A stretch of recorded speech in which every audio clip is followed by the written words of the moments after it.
ఇదే మనం daily burn చేసే క్యాలరీస్. ఇదంటే ఇది కాదు, ఇలానే ఉంటుంది. ఇది ఒక్కటే మన బాడీలో 70% క్యాలరీస్ని బర్న్ చేస్తుంది.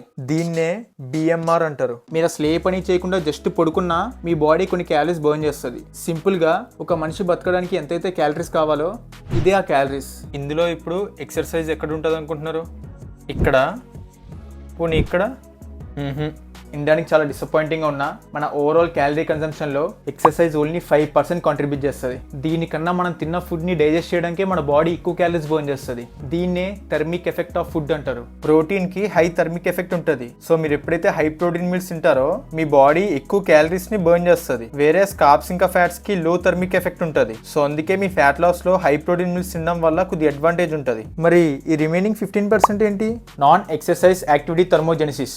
సింపుల్గా చెప్పాలంటే మనం ఒక స్పెసిఫిక్ వర్కౌట్ చేయకుండా మనం డైలీ చేసే యాక్టివిటీ నుంచే మనకి క్యాలరీస్ బర్న్ అయితే దెన్ అదే నీట్. అది సిస్టమ్ ముందు కూర్చొని చేసే వర్క్ అవ్వచ్చు, లేదా థియేటర్లో డ్యాన్స్ అవ్వచ్చు. అంతెందుకు, నేను ఇప్పుడు మీతో మాట్లాడడం అవ్వచ్చు, ఇవన్నీ నీటే. సో నెక్స్ట్ టైం ఎవరన్నా మీతో ఓన్లీ వర్కౌట్ చేస్తేనే మన క్యాలరీస్ బర్న్ అవుతుందని చెప్తే వాళ్ళతో ఇలానండి.